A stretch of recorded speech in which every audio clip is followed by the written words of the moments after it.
really try and stick to my word, but that's the thing that I break more than anything with myself, which stops me from being like God, is because I'm not keeping my word. I'm setting the bar too high. For nearly 2 decades, Ellen DeGeneres was one of the most trusted faces on American television.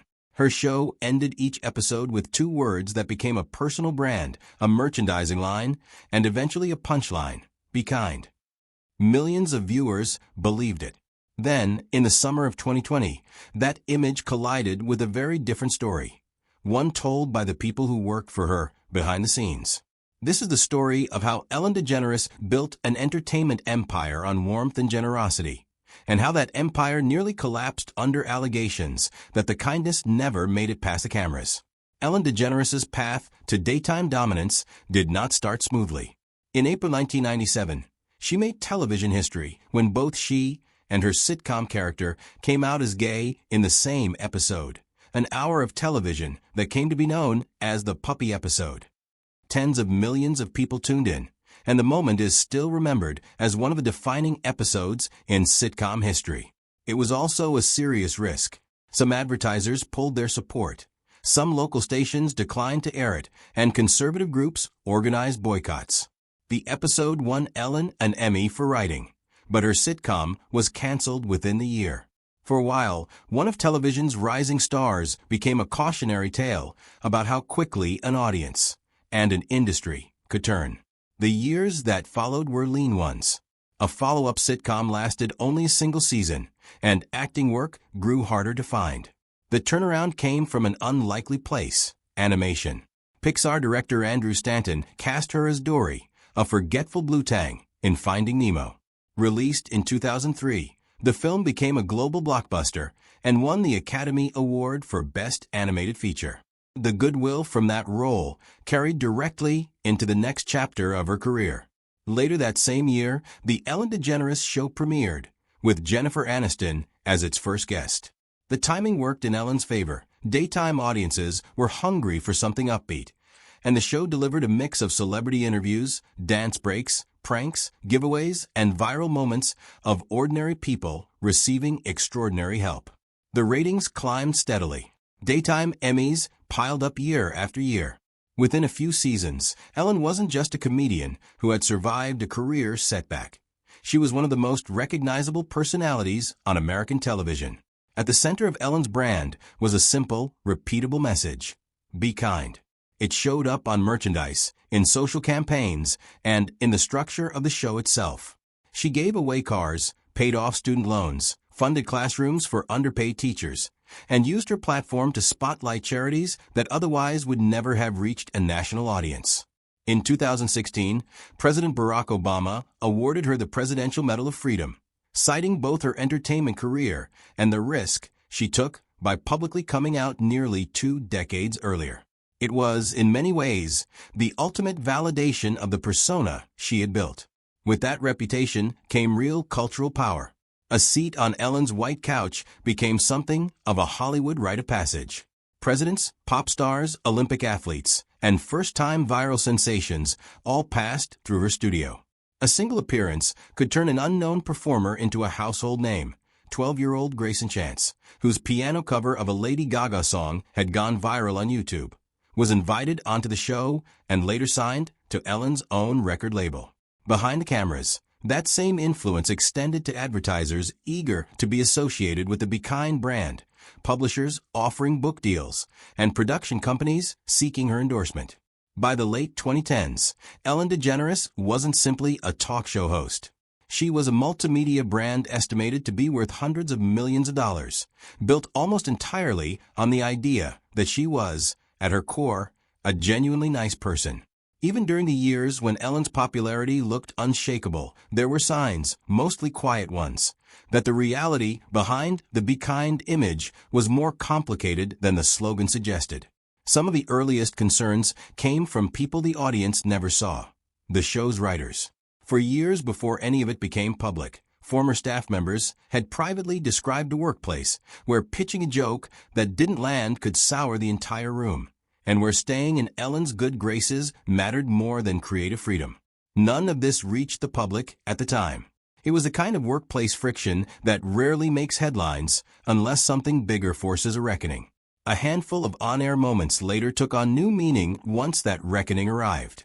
In 2008, Mariah Carey appeared on the show amid speculation she was pregnant. Carey tried to sidestep the questions, but Ellen kept pressing, eventually having her drink champagne on camera to prove she wasn't expecting.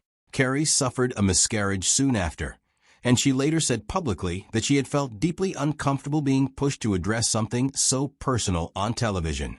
Taylor Swift, a frequent guest over the years, was repeatedly the subject of segments built around guessing which male celebrity she might be dating, a running bit that, in more than one appearance, visibly made her uncomfortable. At the time, audiences mostly laughed along. In hindsight, critics pointed to those segments as an example of how easily a talk show built around fun could tip into something closer to public embarrassment. Perhaps the most widely remembered crack came in November 2019, when actress Dakota Johnson visited to promote a film and Ellen jokingly accused her of not inviting her to a birthday party. Johnson calmly corrected the record on camera, reminding Ellen that she had in fact been invited and hadn't come.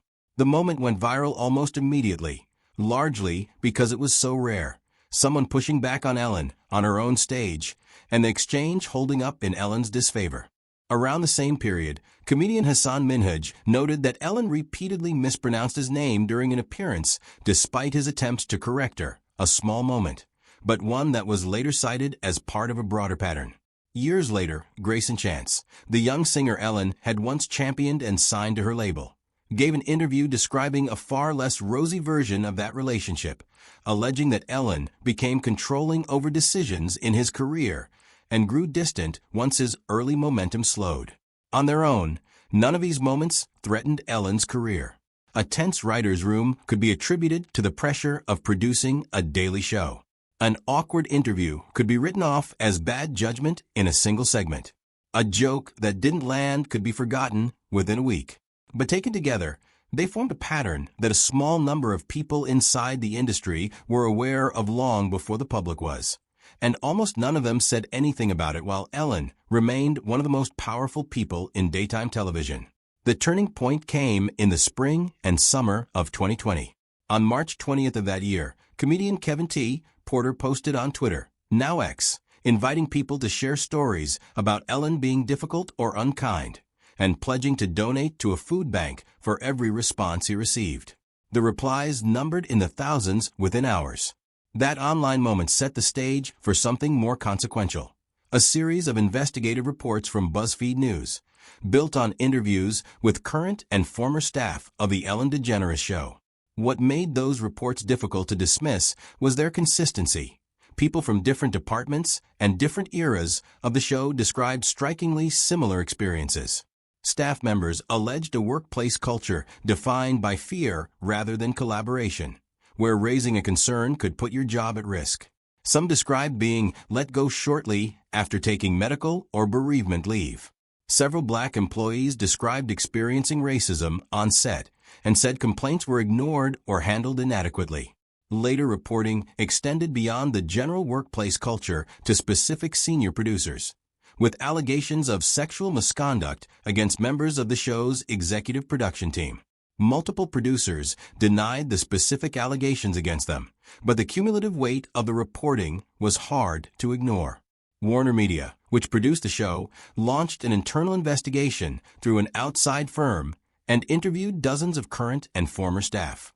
The full findings were never made public, but the practical consequences were. By August 2020, 3 top executive producers had exited the show, and Warner Brothers Television announced new HR policies and workplace protections going forward.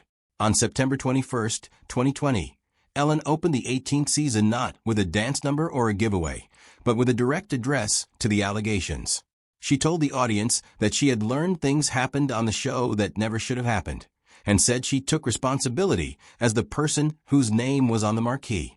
It was widely described as one of the most serious, least performative moments of her on-air career. The apology didn't undo the damage.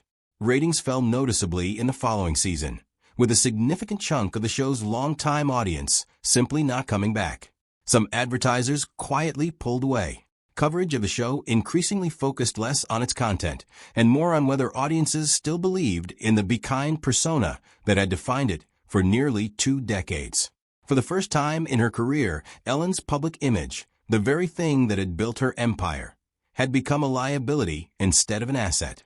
In May 2021, Ellen announced that the show's 19th season would be its last. She framed the decision as something long planned, saying she was looking for a new creative challenge after almost 2 decades in daytime television. The show aired its final episode in 2022, ending a run that had once seemed like it would continue indefinitely. What stood out almost as much as the allegations themselves was how the industry responded to them. For years, an appearance on Ellen's couch had functioned as a kind of career accelerant for actors, musicians, athletes, and viral internet stars alike. When her reputation came under real pressure, though, the number of major names willing to publicly defend her was notably small.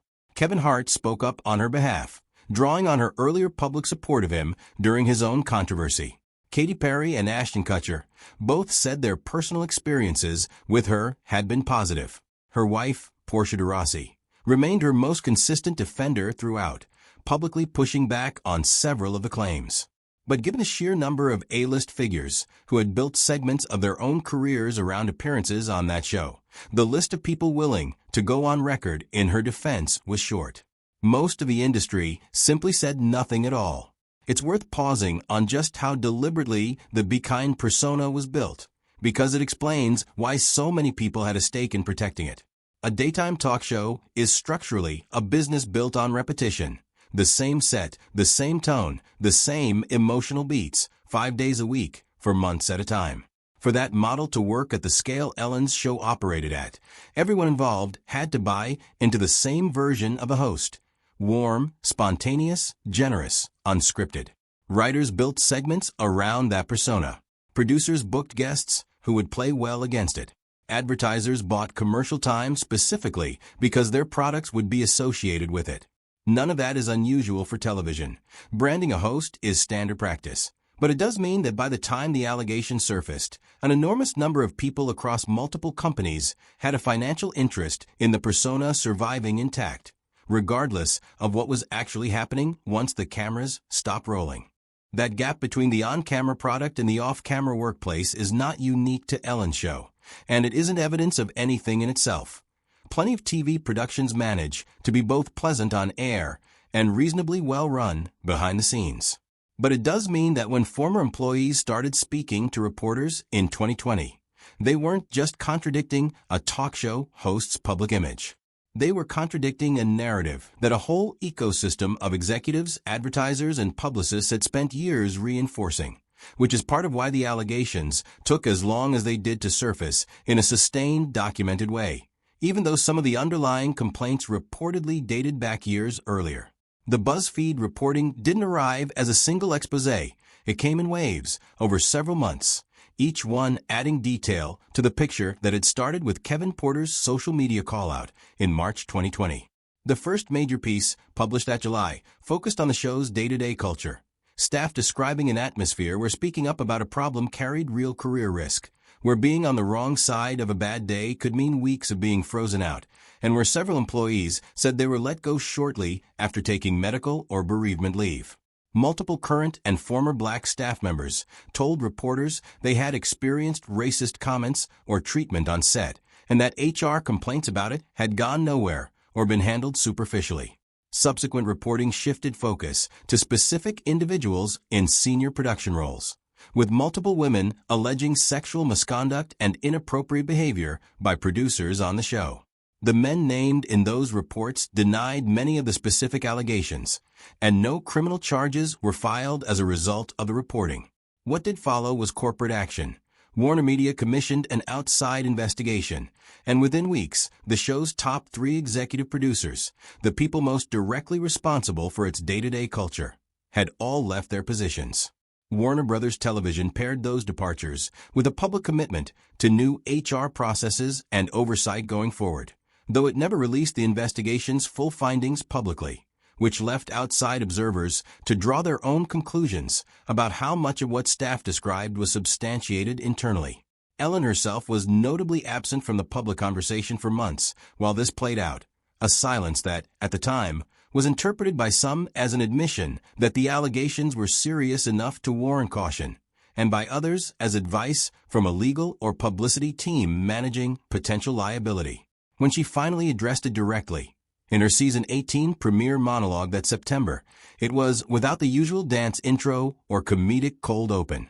She spoke plainly, acknowledged that the culture on her show had not matched the values she'd spent years publicly promoting, and said she was accountable for it as the person whose name was on the door, even while much of the specific misconduct alleged involved other people in the building, not her personally. Once the story broke, it didn't stay contained to the workplace allegations themselves. Audiences began revisiting years of old footage with a different, more skeptical eye. Clips of interviews that once seemed like harmless daytime television started getting reshared with new captions and new framing. Some of that reassessment was fair and grounded in the reporting. Moments like the Mariah Carey interview or the recurring Taylor Swift dating game bits took on a different weight once viewers had a fuller picture of what was allegedly happening behind the scenes. Other parts of that reassessment drifted into territory with far less evidence behind it. Old clips of Ellen, with guests who later became embroiled in unrelated scandals of their own, got recirculated, as if proximity alone were meaningful, even when there was no actual connection between the two situations. That's a familiar pattern any time a public figure's reputation collapses. The internet tends to reprocess an entire back catalog through the lens of the scandal, sometimes fairly, sometimes not. It's also worth noting what didn't happen. Ellen wasn't dropped by her network mid-season. She wasn't the subject of criminal charges, and she wasn't formally canceled in the sense of losing all future work. She went on to complete one more season, ended the show on her own stated timeline, and later returned for a farewell stand-up special and tour in 2024, telling audiences during that run that she was stepping back from show business altogether. That trajectory, an apology, a slow ratings decline, a planned exit rather than an abrupt one, followed by an eventual return on her own terms, is fairly typical of how major entertainment brands weather this kind of story. Rarely with an instant collapse, more often with a gradual erosion of goodwill that eventually makes continuing the same format untenable. The most striking part of the entire episode, in retrospect, isn't the allegations themselves. Workplace culture problems, unfortunately, are not rare in television production. It's how few of the hundreds of A-list guests who had appeared on the show over nearly 2 decades were willing to say anything publicly, in either direction, once the story broke. A handful spoke up in her defense. Kevin Hart, who had leaned on her support during his own controversy a few years earlier. Katy Perry and Ashton Kutcher, who both described positive personal experiences working with her. And most consistently, her wife, Portia de Rossi, who repeatedly and publicly pushed back against the allegations. Almost nobody offered a public defense of the specific former producers named in the reporting. But the overwhelming majority of the celebrities who had spent years benefiting from an appearance on that couch, the actors promoting films, the musicians promoting albums, the athletes and authors, and first-time viral stars who got a career boost from a single segment, said nothing at all in either direction. That's not necessarily evidence of anything about Ellen specifically. It's a broader, well-documented feature of how the entertainment industry tends to handle these moments. Public figures are generally reluctant to attach themselves to someone else's controversy, regardless of their personal opinion, because doing so carries real professional risk, with very little clear upside. Silence is almost always the lowest risk option, and in an industry built on relationships and future bookings, low-risk options tend to win out. That dynamic long predates Ellen DeGeneres and has played out around plenty of other public figures whose reputations came under sudden pressure. It's simply one of the more visible recent examples of it. That silence is, in some ways, the more revealing part of the story. Hollywood has a long, well-documented pattern of protecting people who are useful to it. Producers, executives,